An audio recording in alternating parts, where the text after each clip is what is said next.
The San Diego Padres win their last series before the All-Star break thanks to, who would have thunk it, stars doing star things, including a big day from Manny Machado against Max Scherzer and some unbelievable performances from Joe Musgrove and Blake Snell, the latter of which we need to talk about. Is he an All-Star snub? All sorts of stuff on today's episode, guys. Good vibes indeed. Let's get to it. You are Locked On Padres, your daily San Diego Padres podcast. Part of the Locked On Podcast Network, your team every day.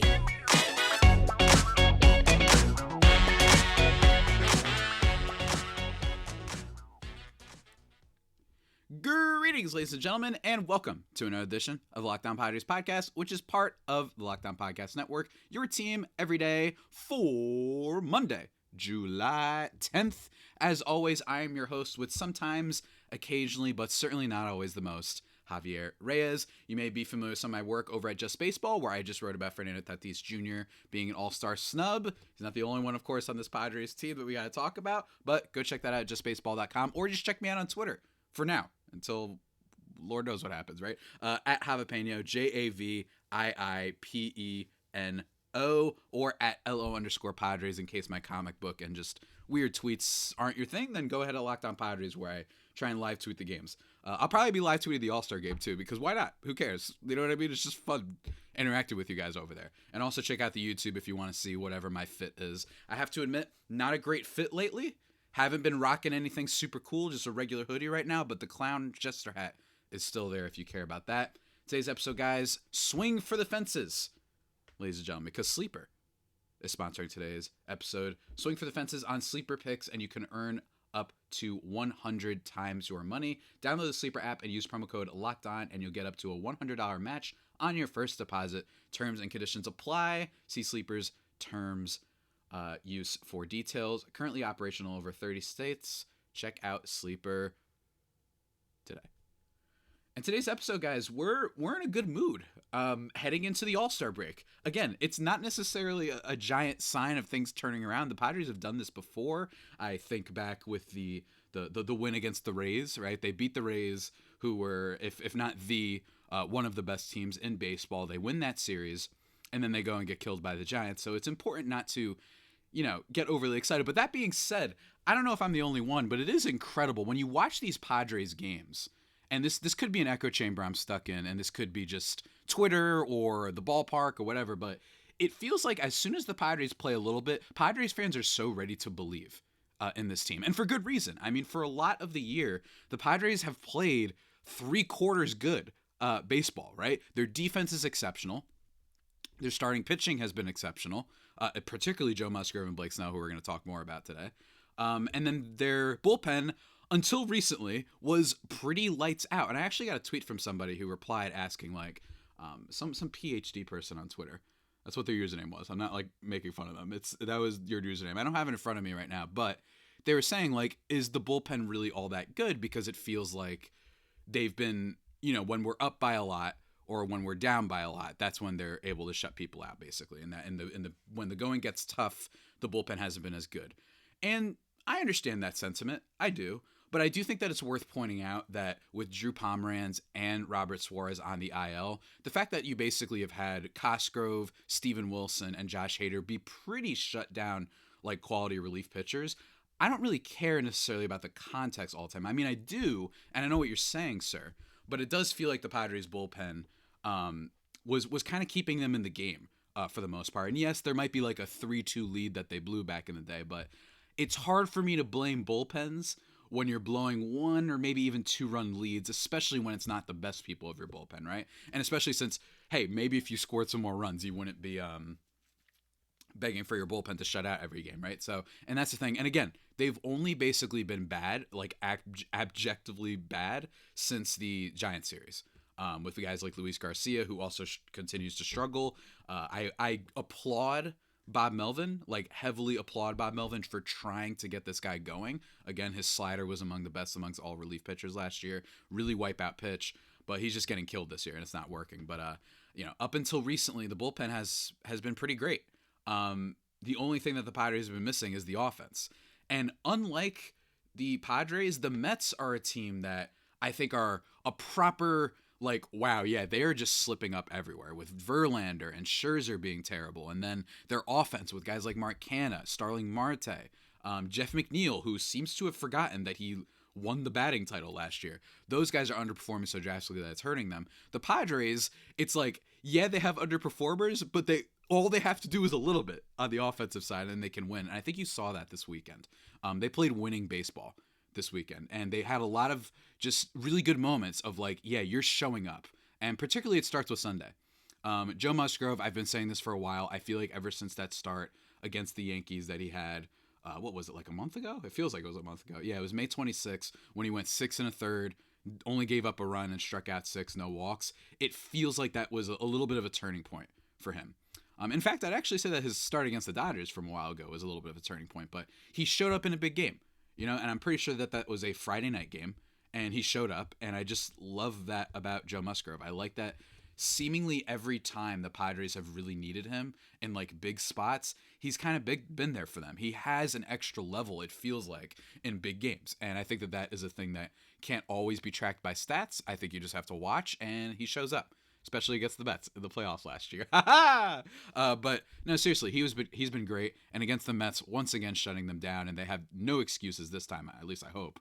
6 innings, no earned runs, no walks, only 3 hits, and 7 Ks. Yes, Joe Musgrove. While he's not a super strikeout pitcher, he's certainly capable of it. And he was great. I mean, he was lights out in this game. And the Mets had been hitting decent enough over the course of, what is it? Over the course of this series. Over the course before this series started, they had been hitting a decent amount. Francisco Lindor, a lot of people think he's been underperforming. He's my guy, so that's why I got to defend him real quick. But he's been performing a lot better. And they still have Pete Alonso, and they still have Francisco Alvarez. So they've got some people on this team. But overall, the Mets are a funny team to compare to the Padres because the Mets have been disastrous everywhere. The Padres have been disastrous in one area, and that's their offense. And their offense doesn't even need to be that good considering the aforementioned defense, bullpen, and starting pitching. So that's been frustrating all year while the Mets are just kind of Mets. I'm trying to pull up their team stats, but it's not. It seems I have lost internet in the middle of this recording, so that's lovely. Hang with me, folks. We're going to still try pulling through this. Max Scherzer is the pitcher for the Mets, and he gets hit up again. 4.31 ERA on the season for him. This is what happens, and I'm not saying that they had another choice, the Mets, but, and I'm going to talk about this with Ryan Finkelstein, host of Locked On Mets, maybe for tomorrow's episode or the day after. We're going to talk about how similar our two teams are and whether or not they're going to be buyers or sellers at this year's deadline. But Scherzer and Verlander, both of them being pretty mediocre this year, has hurt them a lot. And it's not necessarily a shocking thing. They are old. They are surefire Hall of Famers. Make no mistake. I'm not trying to slander them. But this is what happens. And he goes 5, gives up 5 earned runs. And all of them to one Sir Manny Machado. I hope that's his middle name and I didn't just make that up. I don't know where I saw that. Let me Google that real quick. I hope I didn't mess that up. Is that his middle name? Give me 1 second. Manny. Where can I find that anyway? I don't even know. Does it say full name on Baseball Reference? I don't even know. Full name. Yeah, all right, it's Arturo. Okay, thank God. Whew. I don't know why. I don't like messing up people's names. But anyway, he hits 2 home runs in this game, scoring all 5 runs against Max Scherzer. What a day for Manny overall. Like I said, 2 for 4 with 5 ribbies and 2 home runs. Excellent stuff. He has been abjectly terrible. Just an abject failure of a season so far for Manny Machado. But it seems he is finally, ever since the turn to July, turning things up. He's had multiple multi-hit games. He's walking a tad more, not as much as I would have liked for him, but he's still doing a lot better. And I mean it when he's been pretty bad at the plate this year. Basically, every month he's had an on-base percentage. Every month he's had an on-base percentage below 300, which is terrible. Obviously, the first month was bad. Second month, same thing. And yes, he does provide stuff with his defense alone. But this month in 8 games, he's slashing 406 with a 472 on base and 1,000 slugging. So yeah, he's been pretty great. Granted, it's only 8 games, but considering he's Manny Machado, stretches like this are worth looking into as a sign of things turning around and signs of clicking, right? So like when some random player, like let's say if Jake Cronenworth starts hitting well over 8 games, if Bobby Dalbec of the Red Sox, I don't know why he's on my mind, starts hitting well over 8 games. Those guys, it's different because they haven't necessarily shown you that they're a superstar caliber player. But when Manny Machado is getting a hot streak, I tend to be a little bit more faithful that this might be the sign that he's going to be Manny Machado again. And they definitely need that. And it's huge. It's huge. And it's no coincidence, I think, that him playing better has also resulted in a lot more wins, especially to start this month with the series sweep against the Angels and with this win over the Mets. Tim Hill, pretty good in this game. Again, bullpen problems. AJ Preller. Here's how I'll describe the bullpen. They have a couple lights out guys. They're being hurt by injuries with Wilson and obviously with Pomeranz and Suarez, hopefully the latter is going to be, he's on his track to return at least somewhat soon. Maybe he'll come a little bit after the All-Star break, maybe end of the month. That would be nice. The Padres have a couple of people in their bullpen that are horrific, that have been really, really holding the team down lately. Not the whole season, but it's like, yes, you've got Musgrove, Wilson, Hader. But then after that, you've got some real bad apples in there with Luis Garcia, with AJ Preller, with who else has been pretty poor lately? Even Tim Hill, by the way, deserves a lot of criticism, especially because he had that stretch where he had like 3 throwing errors in 2 games, right? So the Padres bullpen, it hasn't been great. But again, Cosgrove, 1.64 ERA. Hader's got like a 1, and I'm pretty sure Steven Wilson, even if his ERA got inflated by a couple of bad outings, he's been pretty lights out as well. So again, this is a good win for the Padres. It's really good. Soto didn't do much in this one. Tatis went 2 for 4, but it was enough. And I like that we've seen from this series and the Angels series that the 2 stars that have been declining / underperforming the most have been Manny Machado and Xander Bogaerts, and both of them have had some really big games. Xander Bogaerts, 2 home runs in the Angels series. Machado, 2 home runs off of Max Scherzer. So really good stuff. Hopefully they can keep it going. But before we continue, ladies and gentlemen, I need to talk to you really quickly about something very, very serious. Look, I've gone through mental anguish, mental issues in my life, and particularly just the last few years. Last year, I had like a nightmarish onslaught of anxiety. And I often find that therapy is kind of the way to go. I know that a lot of people have said that, but it really does help. And I think that BetterHelp is a great kind of place to go. So give BetterHelp a try if you're thinking of starting. It's entirely online, designed to be convenient, flexible, and suited to your schedule. Just fill out a brief questionnaire to get matched with a licensed therapist and switch therapists anytime for no additional charge. And I know what you might be thinking. I don't want to switch up. Is that rude or whatever? No, sometimes you just got to find the person that makes sense for you. I did that. There were no hard feelings, and it was great. It was very helpful. And I like that BetterHelp. There's no penalty for anything like that. That's good, because it's important to find the right person for you to help you with your mental health and all sorts of stuff. So shouts to BetterHelp.com. Let therapy be your map with BetterHelp. Visit BetterHelp.com/LockedOnMLB, and you get up to you just straight up get 10% off your first month. That's BetterHelp, HELP.com/LockedOnMLB for 10% off your first month.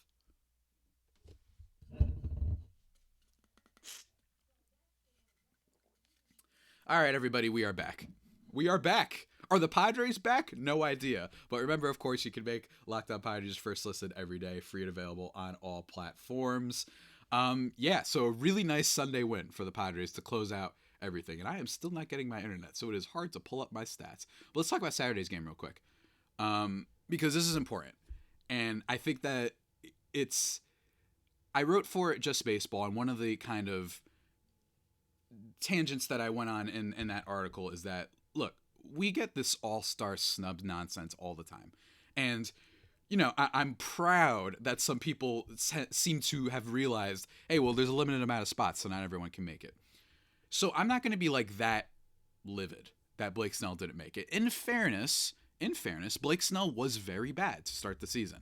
And I know that, that's not necessarily the best way to view baseball as a whole, but it's still if someone said, I want to vote for the pitcher who's been more consistent instead of the guy who has been arguably better, but that was at his peak, and Snell, I understand that. You know what I mean? I'm not going to hate on people who might believe that, right? And I think that's totally fair. But I will say Blake Snell's numbers as a whole look pretty excellent.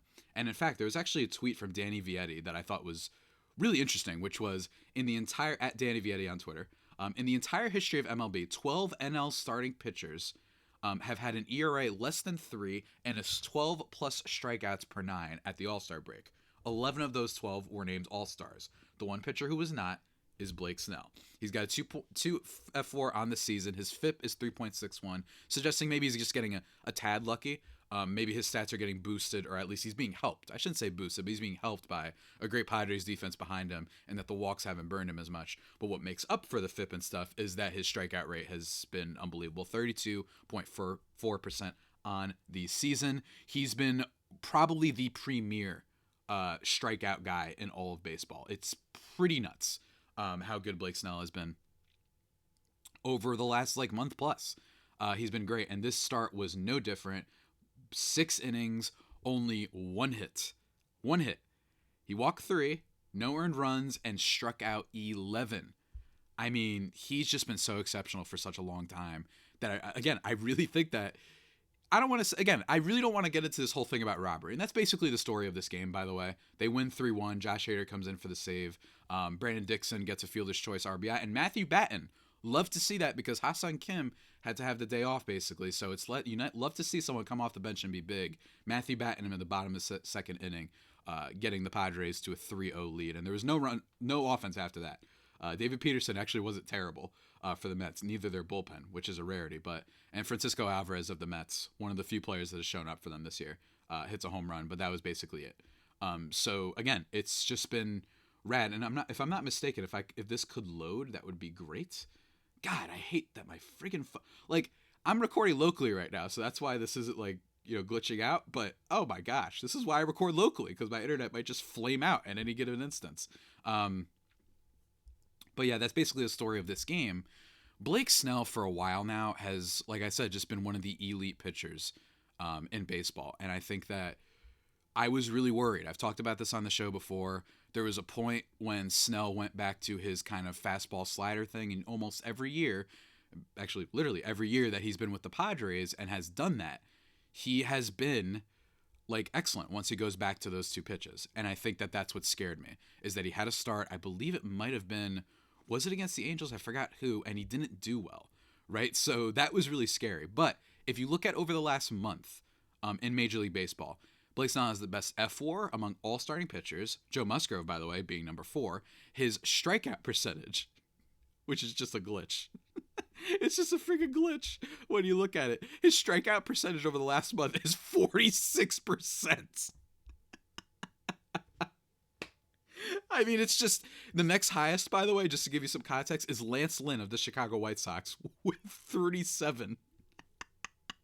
I mean, it's excellent, right? And it's funny because Lance Lynn has a 4.4 ERA, so it's kind of funny that he's just been killing it with strikeouts, but then just is giving up too many runs for it to matter.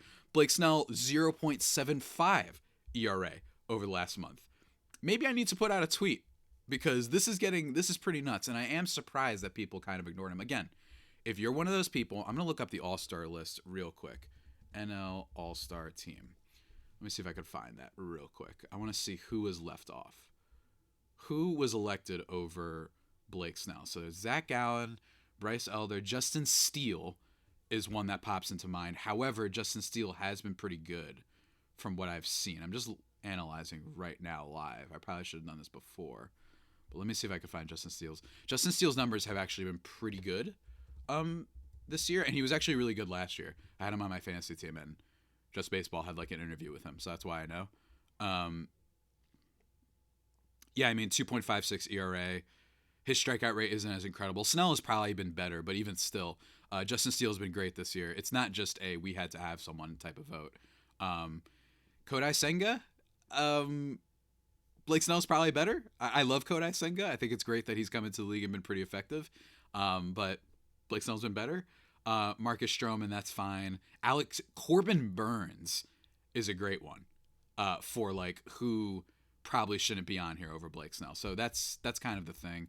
Now, granted, Corbin Burns is on there as a replacement, but even still, I don't understand how you don't bring in someone like Blake Snell instead. I just don't get it. Josiah Gray is probably the biggest red flag out of all of these because, and this is something I wrote about in my Tatis article, this participation trophy nonsense we have in the All-Star game in a league that has a team that literally said, see ya, in the middle of the season, and also has multiple teams every year that refuse to spend. I think rewarding teams with an all-star representative anyway is pretty dumb. But anyway, Blake Snell, been awesome. He is pitching like he wants his money. He's a free agent entering this offseason. He's probably at this rate, not even probably, he's going to be the most highly coveted free agent starting pitcher, like for sure. And it should have been for a lot of people Aaron Nola, but Aaron Nola's been terrible. So look, Blake Snell deserves a lot of credit. He's been good for a while. The only thing I will say, in fairness, is he was so dreadful to start, so poor as he always is to start the season, that I can understand people being like, you know what, let's give it to Justin Steele. Let's give it to some other players that have been maybe not at the peak better than Blake Snell, but they've just been pretty solid. So I don't mind that. And again, really good W for the Padres. And you got to love it. So was he a snub? Sure. But I don't think he was a snub because of some other guys like Steele or players that he might be just a little bit better than. I think it's because of this clause that we have to have every team represented. I think it's dumb. I really do. And I don't mean to be mean to Josiah Gray, but I just think it's really dumb that you have to include a national. And I know the Nationals are in rebuild mode, so they're not as much to fault for not spending. But even still, I just think it's a bad sentiment to have, hey, no, don't worry, Colorado and Dick Montfort, who wants to make sure and curtail the spending of other teams. No, don't worry, we'll still give you an all-star representative in Elias Diaz because we have to. We have to have you represented. It's like, how about you guys earn it? Just an idea. I don't know. How about you earn an all-star player in there or something? Like I said, Justin Steele, part of it is, don't get me wrong, you got to have some Cubs in there. They already had Stroman, but Justin Steele's pretty deserving. Marcus Stroman, pretty deserving. I'm just saying, it's kind of whack. Anyway, ladies and gentlemen, before we kind of end this whole podcast that's full of a bunch of ramblings and silliness and nonsense and blah, blah, blah, blah, blah, let me talk to you about Sleeper. It's a great app that I am hoping, because let me tell you, my fantasy football league is full of a bunch of cretins that literally won't do something just because they know I want to do it. But I'm going to get them to switch over to Sleeper. Not just because of the fact that they have all sorts of really, really, really cool features for fantasy football, but they also have Sleeper picks. That's right. That's right, ladies and gentlemen. Swing for the fences on Sleeper Picks, and you could win up to 100 times your money. Use promo code LOCKEDON, and Sleeper will match your first deposit up to $100. Predict the hottest baseball stats like home runs, hits, strikeouts. You can predict some walks. You can predict total bases and much more. You know what I mean? It's pretty great. And you can cash in on your daily fantasy baseball skills. Use promo code LOCKEDON, and Sleeper will match your first deposit up to $100. First-time depositors can receive a 100% instant deposit match up to $100 using promo code LOCKEDON. Remember, don't forget to enter that promo code LOCKEDON upon sign up for an instant deposit match up to $100. Swing for the fences. Again, ladies and gentlemen, play ball on Sleeper. When you use LOCKEDON at sign up, you'll get an instant deposit match up to $100. Let me tell you, I'm thinking of taking Luis Robert in the old home run derby tonight. That's what I'm thinking. I think that guy's a stud.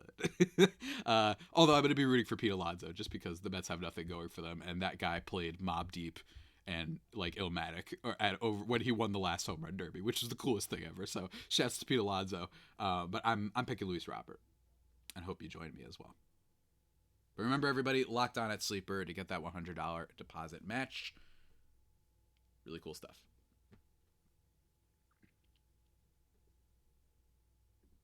And we are back, ladies and gentlemen, here on the Locked On Padres podcast. Oh, yeah!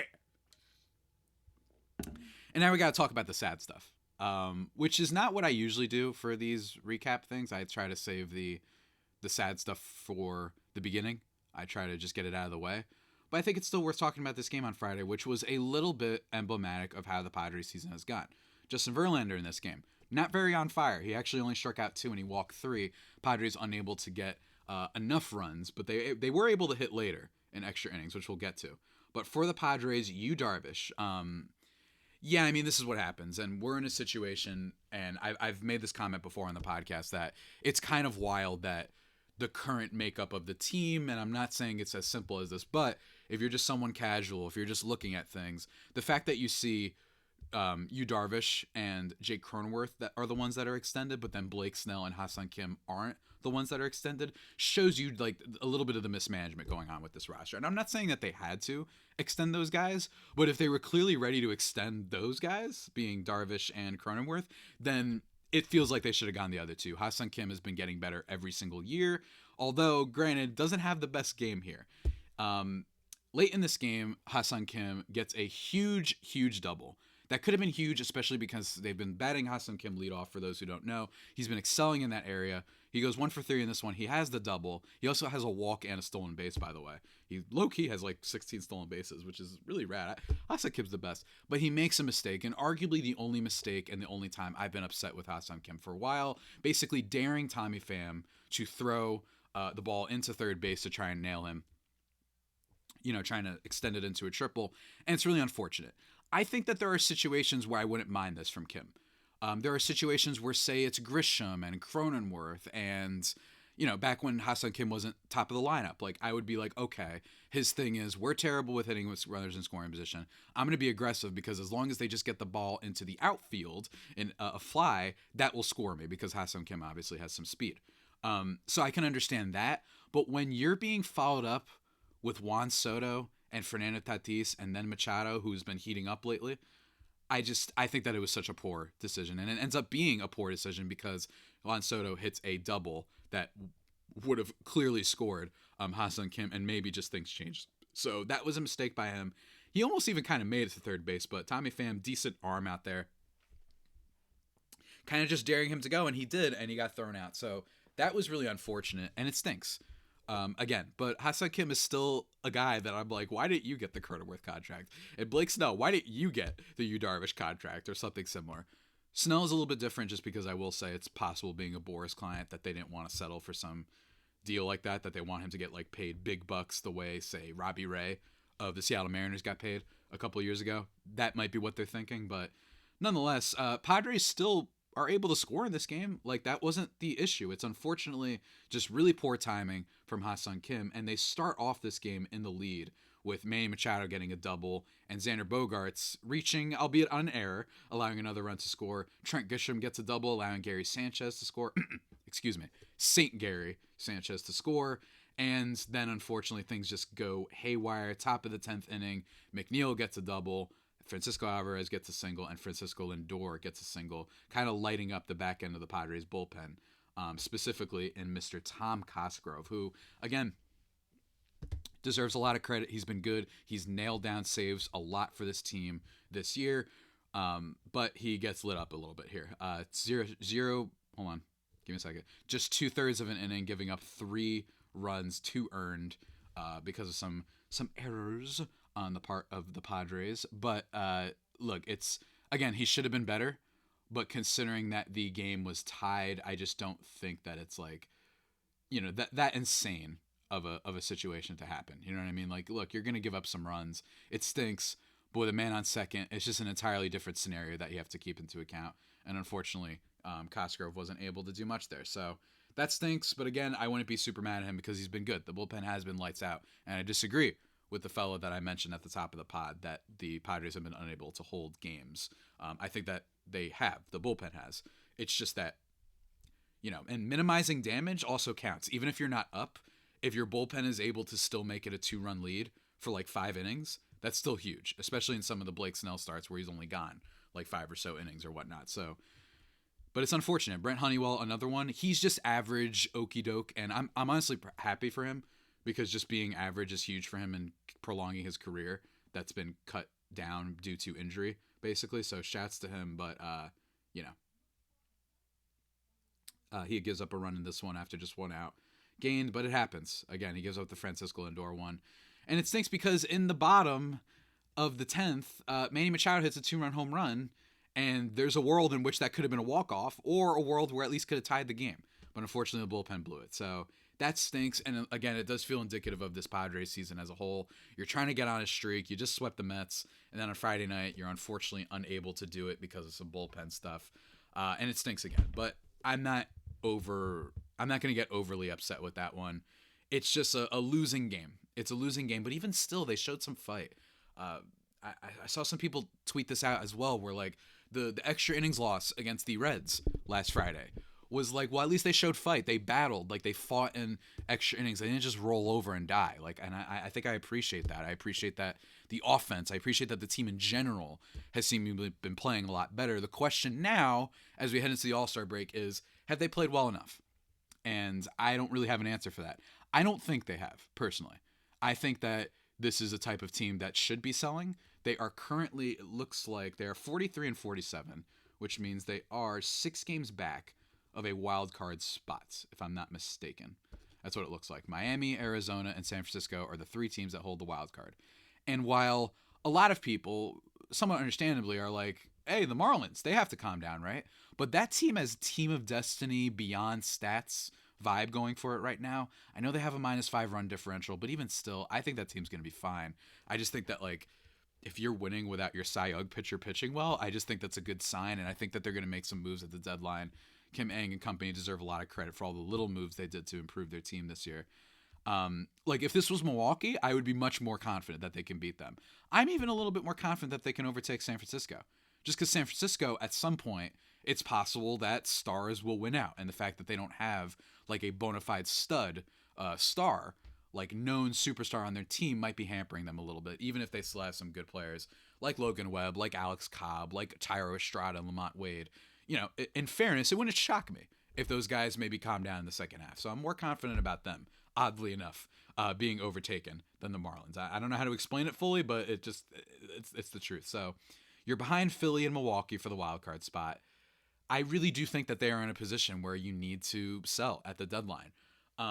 But they are also a peculiar situation because they're going all in.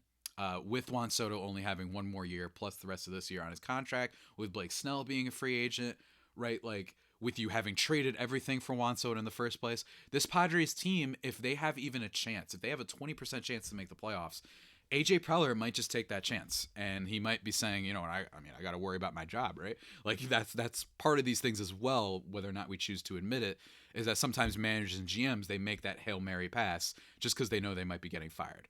I know that's something that tends to happen more in the NBA. That happens all the time in the NBA. I'm thinking, say, for any of my basketball heads, like the Blake Griffin trade. When the Pistons traded for him, they were barely a playoff team, and they traded for him, gave up all their assets and future. But it was like, you know why they did that? Because Stan Van Gundy, the coach, was about to get fired. And so he was like, screw it, what do I care what happens in the future?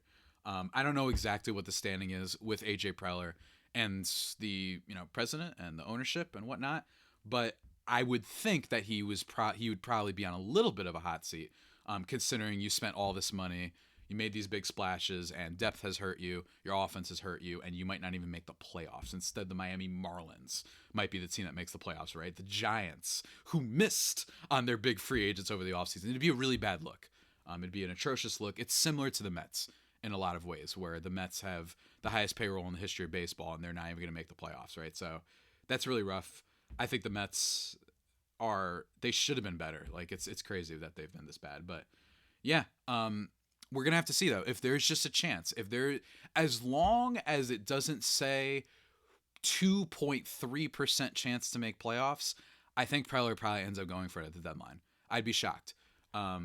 If he, actually, I wouldn't be shocked, because the thing about AJ Preller that you need to note is he's been in bad situations a lot before because of moves that he's made. Heading into 2022, the roster looks like it's a mess. It's all this stuff. But they bounce back, and then they have a good year. And then obviously the NLCS, then he makes a Soto trade that helps big time too, right? And the Hader trade, which helped big time. So he's been stuck in a hole back against the wall before, back since 2015 when he made all those trades for Myers and Upton and Kimbrel and James Shield and all that stuff, right? Like, he's been up against the wall before and has wiggled his way out of it to salvage himself and then continue being the GM and be able to oversee everything. I'm not here necessarily to discuss whether or not he should have been fired back then.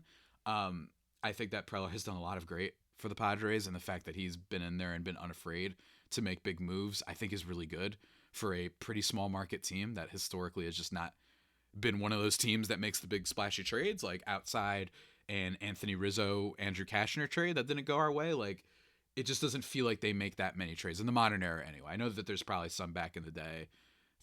I forgot which ones in terms of Padres history that were pretty big, but I'm talking about the now, the modern, from when your boy was actually sentient and understood the sport and was cognizant of what was going on in discourse. That's what it feels like, right? So Preller deserves a lot of credit, but we'll see, man.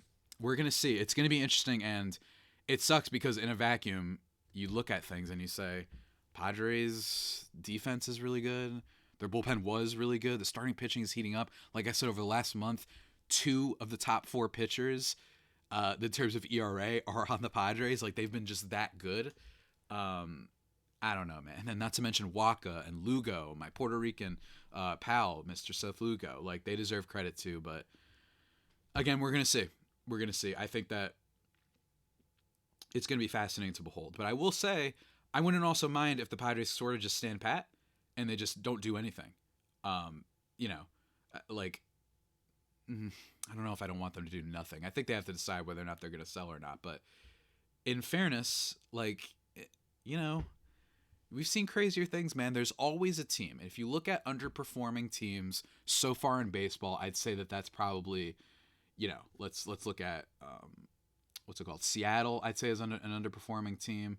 I'd say that Cleveland is an underperforming team. Who else we got here? I said Seattle. I'd say Philly is an underperforming team. The Padres, the Mets. You know, just historically speaking, with how this sport works with second half risers, one of those teams is going to have a big second half. My vote is the Mariners. I think that they're already starting to heat up pretty much. They are actually, let me see, what's their record? 45 and 44. I think they're heating up, and I think that it's going to get better with that team. But the fact that there's probably going to be one of those teams I mentioned is going to be significantly better in the second half. I can almost guarantee it. And then maybe the Cubs, but the Cubs aren't as disappointing. They're not a disappointing team. They're just kind of floating around. We'll see. If it's the Padres, I'd be thrilled, but don't count on it. Don't count on it, guys. Whew. With that all being said, that about does it for today's edition of the Locked On Padres podcast, the only pod that may be better than the Padres themselves. Remember to subscribe to the podcast wherever you get your podcasts from. Follow me on Twitter at Javipeno, JAVIIPENO, or at LO_Padres until I maybe inevitably make my Threads account. I haven't done it yet. I'm scared. I don't want to do it, but I probably will at some point. Tomorrow, I don't know exactly what the plan is, but in terms of just overall for the rest of the week, definitely doing a crossover with Locked On Mets host Ryan Finkelstein talking about Padres and Mets being sellers and buyers at the deadline.